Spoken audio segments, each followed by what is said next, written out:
Ozon nach Wildberries. Ukraine greift zweiten russischen Marktplatzriesen an.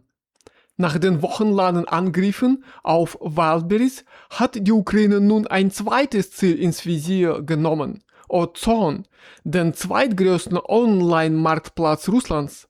Die Aktien des Unternehmens brachen an der Moskauer Börse um fast 30% ein. Ein Schock, der die gesamte russische E-Commerce-Branche in Aufruhr versetzt hat. In dieser Analyse schauen wir uns an, was in den vergangenen Tagen passiert ist, welche Dimensionen die Angriffe angenommen haben und wie sich die Lage im Vergleich zur Wildberries-Krise einordnen lässt. 3 Nächte, 3 Angriffe.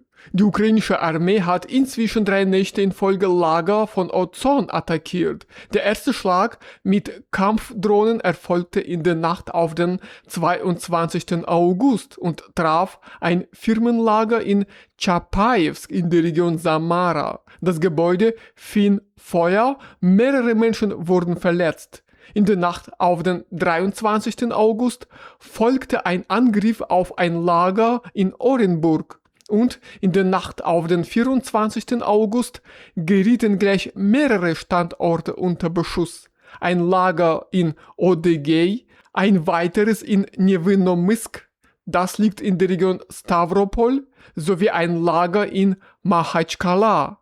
An den meisten dieser Objekte brach Feuer aus. Auch hier gab es Verletzte. Diese Serie von Angriffen blieb an den Finanzmärkten nicht ohne Folgen. Die Ozon-Aktie sackte um 28% ab, konnte die Verluste im späteren Handelsverlauf aber teilweise wieder aufholen. Wie groß ist der Schaden wirklich? Um die Dimension einzuordnen, lohnt sich ein Blick auf die Zahlen. Journalisten und Analysten haben berechnet, dass die ukrainischen Streitkräfte innerhalb von 3 Tagen rund 233.000 Quadratmeter Lagerfläche getroffen haben. Das entspricht etwa 6% der gesamten Lagerkapazität von Ozon. Um zu verstehen, wie viel das ist, hilft ein Blick auf die Gesamtstruktur des Unternehmens. Ende vergangenen Jahres verfügte Ozon über 50 sogenannte Fulfillment Center mit vollständigem Bearbeitungszyklus und mehr als 150 Zustellhubs. Als Fulfillment Center bezeichnet man dabei einen großen Lagerkomplex, in dem ein Marktplatz die Waren der Verkäufer entgegennimmt und anschließend an die Käufer weiterversendet. Die gesamte Lagerfläche des Unternehmens summiert sich auf rund 5 Millionen Quadratmeter.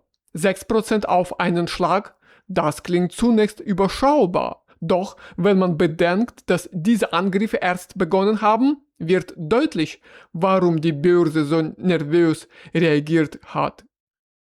Der Vorlauf, was bei Wildberries geschah. Um die Ozon-Attacken richtig einzuordnen, muss man einen Schritt zurückgehen. Die Angriffe auf Ozon begannen exakt 5 Wochen, nachdem die Ukraine ihre Kampagne gegen Wildberries gestartet hatte. Diese Kampagne nahm ihren Anfang am 18. Juli.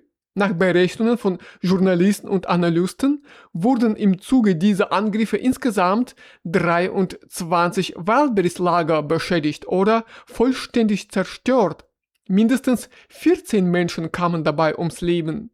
Mehr als 100 wurden verletzt. Das Unternehmen verlor bis zu 40% seiner gesamten Lagerfläche. Der Gesamtschaden für Wildberries und die auf der Plattform tätigen Verkäufer wird auf mehrere 100 Milliarden Rubel geschätzt. Die Dimension dieser ersten Angriffswelle zeigt, was jetzt bei Ozon beginnt, folgt einem Muster, das bereits bei Wildberries erprobt wurde, nur eben gegen einen anderen, ebenfalls zentralen Akteur des russischen Onlinehandels. Die offizielle Begründung Kiews. Das ukrainische Verteidigungsministerium hat Ozon inzwischen ganz offen als neues Ziel benannt. In einer Erklärung vom 22. August hieß es, nachdem ukrainische Einheiten 15 der größten Logistik-Hubs von Wildberries getroffen hätten, sei nun Ozon an der Reihe.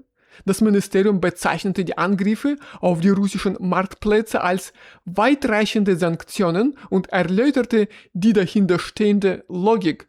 Systematische Schläge gegen Lagerzentren für Güter mit doppeltem Verwendungszweck erschwerten die Logistik des Gegners und wirkten sich negativ auf die russische Wirtschaft insgesamt aus. Reaktionen aus Moskau. Wladimir Putin äußerte sich zu den Angriffen und erklärte, Kiew habe mit den Attacken auf russische Wirtschaftsobjekte eine Büchse der Pandora geöffnet. Nun, dann bekommt ihr eine Antwort in euren empfindlichsten Wirtschaftsbereichen, die ohnehin schon auf dem letzten Loch pfeifen, kündigte er in der vergangenen Woche an. Als die Angriffe auf Ozon begannen, griff Kreml-Sprecher Dmitri Peskov genau auf diese Formulierung des russischen Präsidenten zurück. Er erklärte, man spüre in Kiew diese Antwort jeden Tag und jede Nacht und werde sie auch weiterhin spüren. Ozon zwischen Nutznießer und Zielscheibe. Interessant ist die Ausgangslage, in der sich Ozon vor den Angriffen befand. Als zweitgrößter Akteur auf dem russischen E-Commerce-Markt hatte das Unternehmen von der Wildberries-Krise zunächst sogar profitiert. Die Angriffe auf den Konkurrenten hatten die eigene Marktposition eher gestärkt. Gleichzeitig bereitete sich Ozon offenbar bereits auf mögliche eigene Angriffe vor.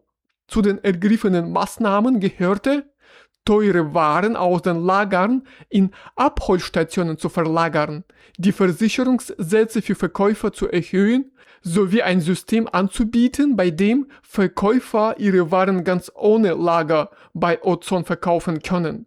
Nach den ersten Angriffen warfen jedoch einige Verkäufer dem Unternehmen vor, es hätte sich selbst und seine Partner besser absichern können. Staatliche Unterstützung. Ungewisse Zukunft für Ozon. Ein Unterschied zwischen den beiden Fällen zeichnet sich bereits jetzt ab. Während der Staat Wildberries offenbar zur Seite steht, ist die Lage bei Ozon noch unklar. Das russische Finanzministerium hat auf Anweisung Putins einen Unterstützungsplan für Wildberries und dessen Verkäufer ausgearbeitet. Dieser besteht im Wesentlichen aus einer Stundung und Ratenzahlung von Steuern. Ob der Staat Ozon und dessen Verkäufern in ähnlicher Weise helfen wird, ist bislang nicht bekannt. Das Ministerium für wirtschaftliche Entwicklung erklärte lediglich, man sei bereit, diese Frage zu prüfen, sollte sich Ozon mit einer entsprechenden Bitte an die Behörden wenden. Die Unternehmensführung von Ozon selbst hat sich bislang weder zu den Angriffen der ukrainischen Streitkräfte noch zu deren Folgen oder möglichen Auswegen aus der Krise geäußert. Fazit: Was sich hier abzeichnet, ist eine systematische Fortsetzung einer Strategie, die bereits bei Wildberries begonnen hat. Gezielte Angriffe auf die Logistikinfrastruktur der größten russischen Online-Marktplätze. Bei Wildberries hat diese Kampagne bereits zu erheblichen Verlusten geführt. Bei Ozon steht sie offenbar noch am Anfang. Wie sich die Situation weiterentwickelt, ob der Staat auch hier eingreifen wird und wie Ozon selbst auf die neue Bedrohungslage reagiert, bleibt abzuwarten. Klar ist schon jetzt, der russische Onlinehandel steht vor einer der größten Belastungsproben seiner Geschichte. Danke für das Zuhören. Wir sehen uns bald wieder. Bis dann. Tschüss.